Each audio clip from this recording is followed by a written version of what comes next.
are these people? Cool. You ready for our first one? No, but no. I mean, no. I'm not. I mean, no. I'm not looking for because this story is so. It's stupid. Honestly, Yes. like really, at the core of it, it's just so stupid. But stupid. I have tried. Like it's almost. This feels like an SNL skit. People honestly. just say stupid shit. So we have white South Africans who feel that they are oppressed in their home country, that they decided to come emigrate here for freedom, as seeking asylum.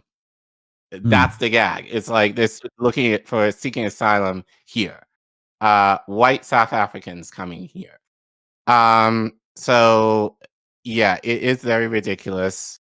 But the hypocrisy of this, well, it's to be expected. But like, people are talking about Trump in regards to this. We'll get into more later, but there is a lot of hypocrisy involved over another group that the Biden administration has recently let in.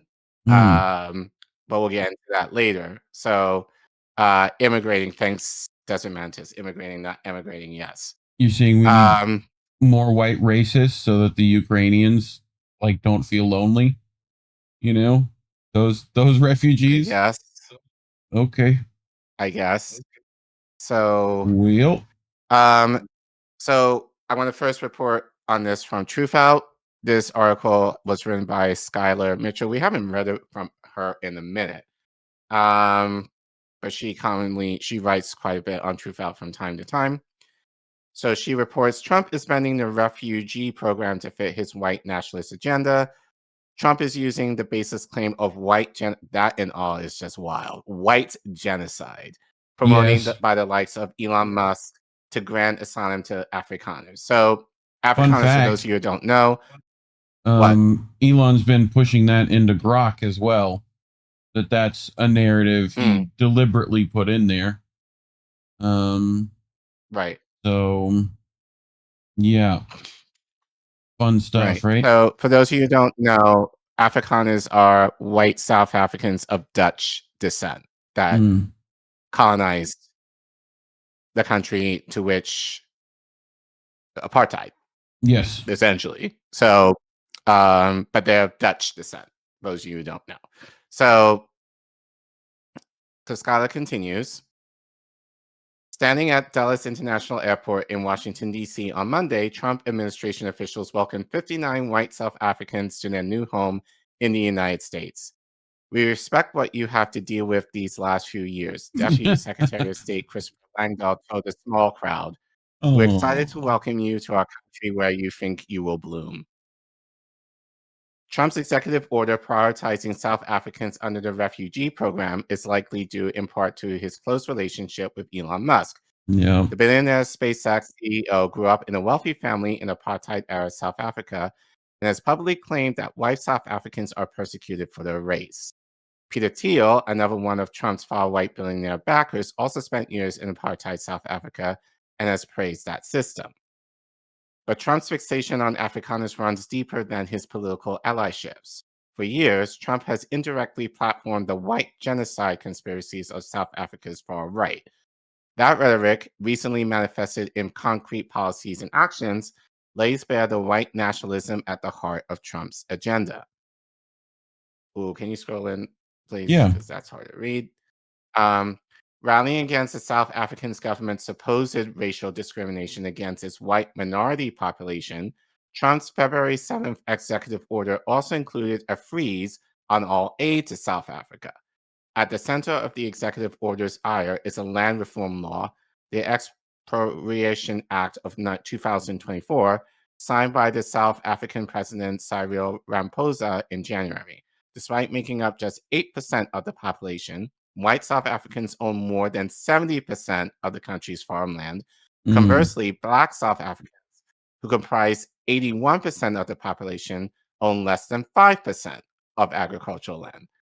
The Expropriation Act aims to rectify South Africa's legacy of apartheid and colonization by offering the government a way to seize private lands when it is in the public's interest and for public purposes. Though Trump has tried to treat South Africa's law as an anomaly driven by racism, we have this legal option in the United States too. It's called eminent domain. Where South Africa's Expropriation Act differs is that, in some cases, it allows the government not to compensate landowners whose property is seized. Afrikaner groups pushing back against the law neglect to highlight that the massive discrepancy in South African land ownership is born from centuries of colonization, including a 1913 law that restricted Black South Africans from buying land and limited overall Black land ownership to just 7%. Trump's characterization of the law as racial discrimination purposely ignores this history and can go so far as to claim that an attempt to add restitution for apartheid amounts to a human rights violation. Of course, Trump reported moral commitment to safeguarding human rights has failed to be displayed in cases of its closest allies, including permitting and facilitating Israel's genocide in Gaza, for one. In a cruel inversion, Trump's executive order actually attacks the South African government for its 2023 case, accusing Israel, not Hamas, of genocide in the International Court of Justice. Yep. Part of that case's symbolic power lay in the fact that South Africa, a country that long served as an international model for oppressive apartheid regimes, has chosen to bring it. The United Nations International Court of Justice ruled last year it was plausible that Israel was committing a genocide in Gaza under the UN Genocide Convention and ordered the country to take all measures within its power to stop it. And you've talked about this most recently. Yep. Not much has been done or any actions have been taken on it since the beginning of last year when they first brought that to court. But that ruling did not actually, can you zoom in, please? Yep. But that ruling did not deter Israel from its genocidal assault, nor did it stymie the U.S. flow of military aid. Instead, Trump has turned his focus to a different genocide, one that does not exist. Fringe panic about a white genocide in South Africa gained mainstream prevalence during Trump's first presidency, when right-wing groups pushed the lie that a string of murders on commercial farms was disproportionately targeting white South Africans. Former Fox News host Tucker Carlson helped sensationalize these claims at the time, boosting stories about South African farm attacks alongside inflammatory rhetoric about undocumented immigration in the U.S. and the domestic fertility crisis. As many analysts point out, Carson's favorite talking points echoed the Great Replacement theory, the white supremacist myth that white U.S. citizens are being systemically erased by people of color. Right. For years, AfriForum, an African advocacy organization characterized as a white supremacist group by the Southern Policy Law Center, tried to lobby the international community to elicit support for its white genocide claims. Its executives found sympathetic ears during Trump's first administration, meeting with his then National Security Advisor John Bolton and Senator Ted Cruz's staff in 2018. That August, Trump tweeted that he had instructed Secretary of State Mike Pompeo to closely study the South African farmland seizures and expropriations and large-scale killing of farmers. But the massive human rights violation that the president has been so keen to highlight is a baseless conspiracy theory. This February, a South African court dismissed claims of a white genocide as clearly imagined and blocked a $2.1 million donation to white supremacist group, Relation. something like that. Yeah. It's just Dutch. From 2016 to 2017, the year that attacks on white farmers began gathering more information internationally, 74 people across all races were killed on South African farms, a tiny fraction of the more than 19,000 homicides that occurred in the country overall. Musk himself claimed in 2023 that South African political leaders are openly pushing for genocide of white people in South Africa. And on May 12th, Trump told reporters he he had chosen to allow Afrikaners to seek asylum in the US because of the genocide that's taking place in South Africa. The president's platforming of this lie has dangerous consequences. That to take the 2022 shooting in Buffalo, New York, for instance, in which a gunman murdered 10 mostly Black people at a supermarket and cited the Great Replacement theory in his manifesto. Trump's violent anti-immigration policies stem from the same belief that non-white people pose an existential threat to white populations and the U.S. national identity. In order to adequately grapple with the stakes of Trump's disparate treatment of global refugees, we must look beyond Elon Musk and see this moment for what it is. The president is weaponizing the asylum process to further fuel racial division and entrench a white nationalist vision for the United States in the name of human rights, no less. So, yep. I mean, it's ridiculous reading it, but any thoughts that you're thinking of? I mean, it just seems like he's trying to get, players for his like white racists basketball team that he needs to beat. Like, it's just stupid. This is like, I remember when they were yelling about the kill the boar chant or whatever, and they were super upset at that. And it's like, well, maybe you should have done the fuck shit to begin with. You know what I mean? Like, right. So, that's what I just find funny. And this is also, especially when South Africa is the ones pushing against like Israel at the ICJ for an actual genocide that is very clearly documented. This just seems like it's more retaliation against that, So, right. And it's narrative control and all that jazz. And, clearly they're okay with immigrants coming over though. So, and they're okay with migrants and whatnot. It's just, you got to be white. You got to be a white one. That's all that matters. Ukrainians, South Africans. I'm waiting for them to have Israeli, like migrants at some point. So that'll probably happen at some point. Yeah. So let's get into more of this and just see how ridiculous this is. Let's talk. Listen to some experts. So this is a news clip from DW, which is a German broadcast network, and let's see what they have to say regarding this. Is this one of the immigrants? Genocide. No. Okay, just making sure. Now, under South Africa's apartheid system, which was in place until 1994, the minority white population oppressed the majority Black population, who were treated as second-class citizens. 3 decades after apartheid ended, some white South Africans say they are now facing oppression at the hands of the Black majority, and some are resettling to the United States. I want to pull in now Lauren Landau. He's professor of migration and development at the University of Oxford in the UK. He is also a research professor at the University of the Witwatersrand African Center for Migration and Society. Professor, it's good to have you with us this evening. The white South Africans who are applying for asylum in the United States, what are they basing their claims on? They're basing their claims essentially on a fiction that white South Africans are being targeted, that white South Africans are disadvantaged by the new dispensation, and that they have a direct fear that they're being targeted in one way or another.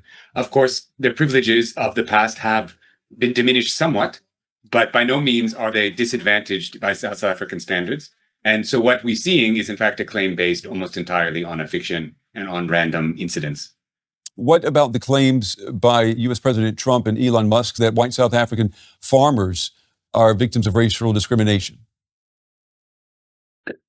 White South African farmers have struggled in the last 20 years, not because of racial discrimination, but because they have lost many of the subsidies that propped up white farmers during the apartheid era. They do face violence, as does everyone in South Africa. They do face economic uncertainty, as does everyone in South Africa. I think what we need to understand is that Trump's claims have very little to do with South Africa and are about his domestic campaign to show that there is global assault on whiteness, white privilege, that there is a global assault on white Christian men particularly. And this is a way of signaling that message back to his constituencies at home. What about the man from South Africa, Elon Musk? He claims that South Africa's government is actively promoting white genocide. Is that accusation justified? I don't think there's any justification for genocide. There is widespread crime. South Africa has an enormously high civilian murder rate, but most of the people being killed, most of the people being displaced or victimized are Black. There's clearly people in South Africa who dislike the white population. There are many more who dislike Elon Musk, but there's no signs of a genocide. The South African government has introduced various policies to redress apartheid's legacy of economic exclusion. What is the aim of these policies? Well, the aim of the policies is essentially to restore the dignity and the opportunities that were robbed over hundreds of years from the country's Black, mixed race, and other populations. There are high taxes. There are efforts to redistribute wealth, but white South Africans have one of the highest standards of living, at least in material terms, of anyone in the world. So even if they are paying taxes, even if they are contributing voluntarily or not to these kind of transformation programs, nothing is being taken away from them. They've been allowed to keep their land. They've been allowed to keep their businesses. They've been allowed to keep their privilege. So it's not true. I mean, there have been reports of farmland expropriations taking place, that farmland has been taken away from white landowners. There are efforts to redistribute land, to be sure. This is to compensate for the huge amount of land that was taken from people during the apartheid era. But South Africa has always compensated people for that. They can take land in the way that any other government can, to build roads, to build infrastructure. But there's been no effort, and the new laws are very clear on this effort, in this regard, to take land without compensation. Do these policies, I'm just wondering, do they actually correct the historical wrongs that they are attempting to put right? Do they do that? Well, I think many people would say that these laws do not go far enough. There is actually some domestic support for taking land and redistributing it. The white population still owns the majority of land. The white population is still overrepresented in business and in the higher echelons of the socioeconomic strata. So there's a lot more work to do. But of course, these processes can't happen overnight. Land redistribution is just one of many processes, many policies in place to try to address this. We all have critiques of those policies. We are all concerned about their slow pace, but none of them have overtly disadvantaged any single group. Should white South Africans qualify for asylum abroad? Is there a legal basis for their claims? I'm not a lawyer, but I would hazard to guess that they absolutely do not. There are many people in South Africa, refugees from the DRC, from Sudan, from elsewhere, who have been asking to be resettled to the United States or other places for years. They have a very strong case. White Afrikaners cannot show that they have a well-founded fear of persecution. They cannot show that they have been victimized in any particular targeted way. So I think under international law and under US law, they have no claim to asylum. They can come as immigrants. They can come as other kinds of migrants. But as refugees and asylum seekers, it makes very little sense. So these claims by Afrikaners, white farmers, that their lives are in danger or that their lives are being threatened because they are white, that you're saying would not qualify for asylum refugee status? If there was strong evidence of systemic targeting of white people because of for violence, for persecution of any kind, they would have a claim. The issue is that evidence is completely lacking. That the murder rate, that the prosecutions, that the persecutions, that the redistribution of land does not affect them disproportionately. We can make a lot of critiques about the South African government. We can make a lot of critiques about language, and there is racism, anti-white, anti-Black racism in the country, but there's no sign of overt persecution. Professor Landau, we appreciate your time and your valuable insights on this Friday. Thank you very much. It's a pleasure. Thank you. Essentially, it's like, nah, it's bullshit. What is the course of that video? Okay. So we got a little. Yep. We got a little bit more. To shout out to Nico House on Hotspot. So he also spoke about this. So let's see what he has to add to this whole controversy regarding white South Africans coming into the U.S. as refugees. So go ahead when you're ready. Donald Trump will be allowing more than 50 South Africans into the United States as refugees. Come on, you, Trump. It's about time that these Africans receive some justice for the apartheid they experienced. And, sorry, I read that wrong. Donald Trump will be allowing more than 50 white South Africans into the United States as refugees. Because only in the United States could you benefit from almost a century of apartheid and be invited as a refugee, as if you are or wherever the victim. Yes, ladies and gentlemen, Donald Trump, the president who has been raging against immigration, legal and illegal, has signed an executive order allowing white South Africans to come to the United States under special refugee status. During a press conference, Levitt was asked, why are these South Africans getting special privileges as refugees? And why is this even a priority for the White House? Her response, it seems that Trump and his administration actually believe that white South Africans are victims of racial discrimination, racial persecution. She even makes the claim that white farmers are having their land taken away from them, specifically based on their race. Can you talk about what these refugees are fleeing and why this is a priority for the administration? Well, the president has actually signed an executive order on that matter. My office can get it back to you, Michael. But this group in South Africa has faced racial persecution. In fact, the government there has vowed to take away their farmland that they own. And so the president has talked significantly about this. As for further details on refugee claims and asylum claims, I would defer you to the State Department. Ladies and gentlemen, that's a lie. She's referring to a policy that was passed damn near a decade ago, that was recently signed into law by the current South African president, that says that South Africa can actually take any farmland from anybody if the nation sees it necessary to do so for the benefit of that nation. In essence, it's very similar to eminent domain in the United States. In fact, there has not been a single piece of land taken from any farmer, black or white, since the president signed that legislation passed by his legislature. But since Donald Trump and his administration are all of a sudden so very concerned about racial persecution, I wonder what took them so long to start offering refuge and opportunities to South Africans,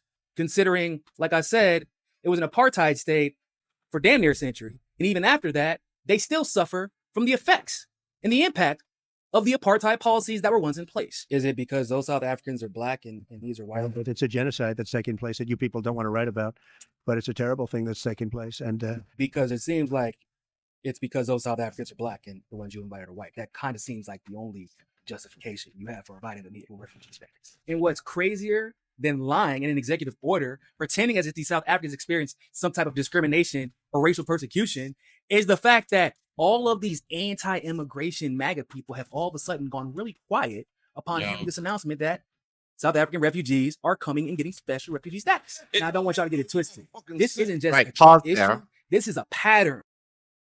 Pause there. So a couple of things, as Nico was saying, this I thought about. Why would Trump make this an executive order versus pushing this through Congress? Like, he knew Congress wouldn't fucking do it.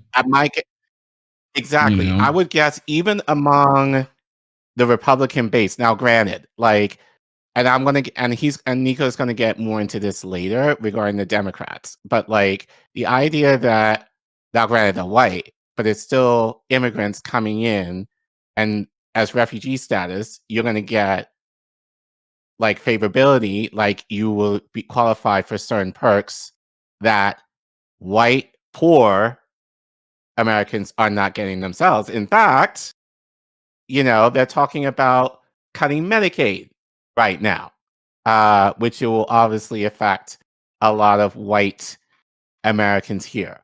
But because these guys are on refugee status, they'll be almost getting guaranteed to get a lot of these social benefits that a lot of people now are in danger of getting stripped away. So that's why he made that an executive order, because especially, you know, among members of Congress, this is not going to fly with their base, number one. So, you know, so I'm surprised that, you know, like, well, it's not surprising, but given kind of the ridiculousness of this, that more people are not, well, I'm sure Republicans are kind of shutting up because, you know, got to follow the party versus following the people. But yeah, I just wanted to bring up that point in terms of making this executive order versus making this a bill. that would have Right. to be passed. So yeah, I just wanted to make that point. But as I said, Nico's going to make another point that I'm going to highlight a little bit more in a few minutes. So go Hmm. ahead. Oh, I can't hear. Hold on. I fix it. issue. This is a pattern that is developed in the United States in their foreign policy regarding who they believe deserve the dignity of refugee status. Because during the Biden administration, since 2022, there have been allowed at least 200,000 Ukrainian refugees into the United States. There was Yep. even a program called Uniting for Ukraine created in 2022 to help Ukrainian citizens enter the United States in an expedited fashion. Now, I hear a lot of conservatives complaining about the money that's Unity doesn't represent what you're against. about the tax dollars that has been spent on weapons being sent to Ukraine. But I haven't heard a peep about the literal Ukrainians who were given refugee status because of a war that was effectively started by the United States. I haven't heard a peep about how these Ukrainians are going to be used to vote for Democrats and give them the House and the Senate, and that's why they're being shipped here, and how those Ukrainian refugees are going to commit voter fraud in mass. No, those seem to only be a tax reserved for Haitians, Mexicans, Salvadorians, Hondurans, or basically anybody who gets a tan when they go to the beach rather than getting burnt and turning into Mr. Krabs. It's my ex-boyfriend, Octavius Rex, aka Long and Handsome. China. Wow. Hell, I mean, you can literally look at Miami as an example. The refugees who are allowed to come from Cuba and get literal permanent citizenship, Yeah, they're permanent particular residency, shade. grants, loans, anything you can think of. It was the white Cubans who were in Mhm. favor of the Bautista regime. And to this day, Cardi, cough. white Cubans from Miami are the most successful Latino demographic in the entire world because of the help they received from the United States, but of course, primarily because there was no pushback when they were given this assistance by the United States, which is how the policies were allowed to pass so seamlessly. Meanwhile, Black Cubans are actually the most persecuted demographic in all of Miami when it comes to law enforcement. So maybe it's time to admit there's a pattern, a clear pattern, a problematic pattern when it comes to U.S. foreign policy. And what's even more problematic is the fact that those who seem to rail against all forms of immigration to the United States only seem to have a problem with it when those people don't look like them. So is the problem that you don't like immigration, or is the problem something else? And y'all just are too afraid to say it out loud. Some of them ain't afraid. So- They'll say that shit. Yeah, well, shout out to Nico. I guess you brought this to I explain did. this. Yeah, so let's give a warm welcome to the Afrikaner refugees. Some people in the chat know this band. You know what's up. You know, they're South African. Who are they? Oh God, what is their actual name? South African band. Giant Wood. That's it. They did some things. They appeared in a couple of movies. The Taika Waititi, what's his name? Trying to remember. Movie, like they were in Chappie. You remember that movie? The robot and whatnot. Yeah. So, but Bloom Camp. That's it. That's what I'm thinking of. I know things. I remember things. But Right. their music's weird So- as shit. For sure. So shout out to JB who made this point, similar to Nico. Although JB, don't respond to Fucking crazy Steen. Ugh. But JB tweeted, I specifically remember Border Patrol agents whipping Haitian migrants at the border. And yes, that was under the Biden administration.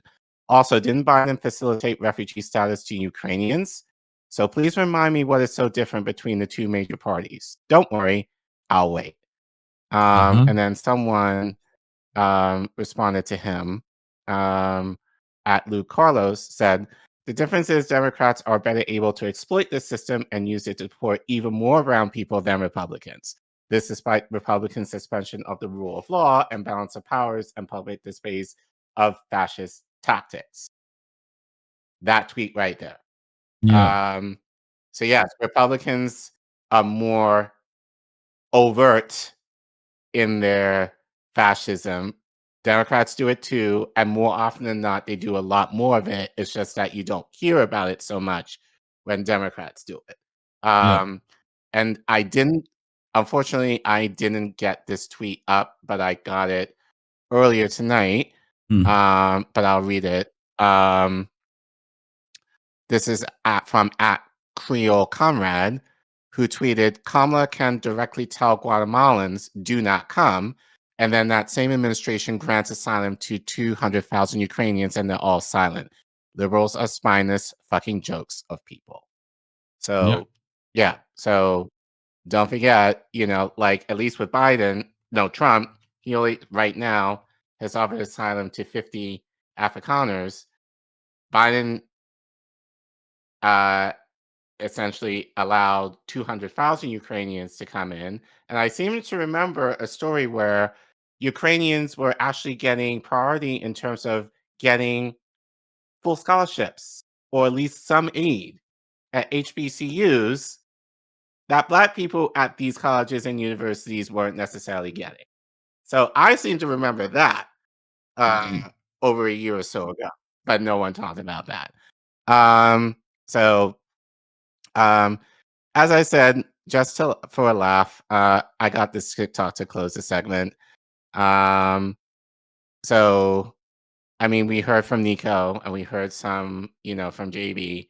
But let's see what this white lady has to say regarding Okay, white lady. Afrikaners coming over to this country. So This is we'll for end the segment. Americans. If you're not an American, feel free to watch, but please try and get it to the Americans. My name is Bianca van Wyk, born in South Africa, live in South Africa. Today you will South be Africa? welcoming the so-called white Afrikaans refugees.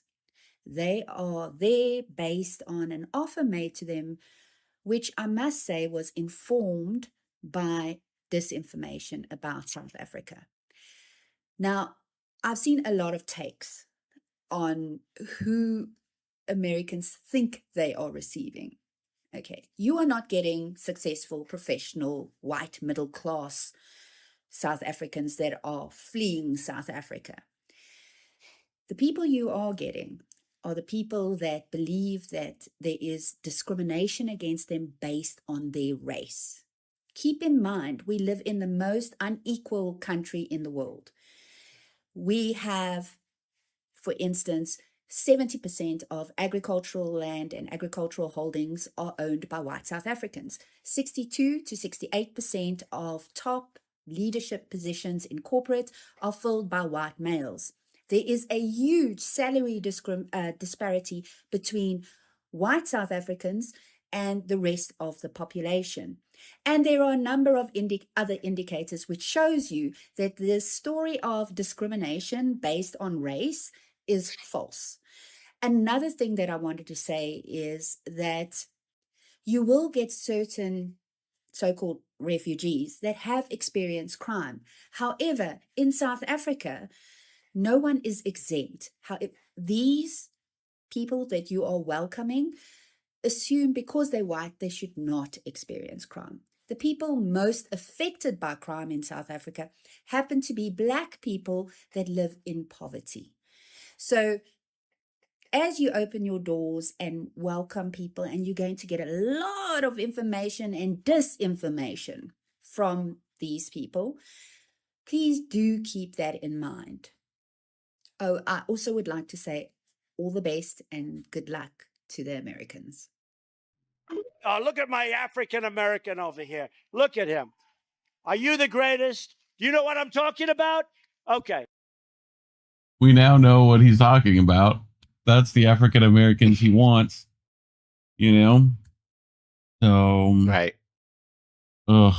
Yeah. So, as I said, this story was kind of ridiculous, but I think it's kind of important to kind of show, just again, the hypocrisy, especially among Democrats, like, oh, Trump is doing this, you guys did it, and a whole lot more with Ukrainians. So, and so basically, yeah, it's both sides are corrupt. Both sides do Yeah. it. Black. They discriminate against people of color, but anyone who's white, they want to welcome in. And like I said, these are going to be white people because they're asylum seekers. They're going to get the social benefits that, as I said, a lot of Americans currently who are white are going to lose. Yeah. So I hope you all kept that same energy for these Afrikaners in the same way that you have for every other asylum seeker of color who are given the same benefits. Thank you. You're welcome. And that's probably why we're demonetized for talking about shit like this. So if you want to support us financially, feel free to scan the QR code that you see on your screen, or you can go to the link and type it in at the bottom of your screen. Or if you're in your YouTube chat, feel free to type in !donate, and the link will pop up in the chat, and you can click on the link and you can go to our Ko-fi link like there. Also, if you do not want to give through Ko-fi, you're also able to give through Cash App, PayPal, and Substack, especially if you want to give monthly. But Ko-fi is the fun one because you get to see your chats on screen. So I'm sure that would be the most popular one for you guys.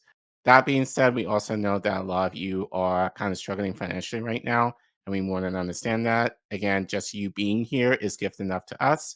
So the free way that you're able to support us is obviously by liking, subbing, and sharing our content.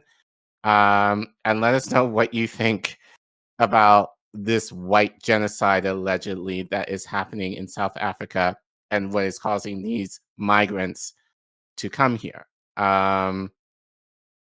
Do you think MAGA is going to make a stink over this in the same way they would if it were people of color coming in who are seeking asylum status? And thank you, Sean.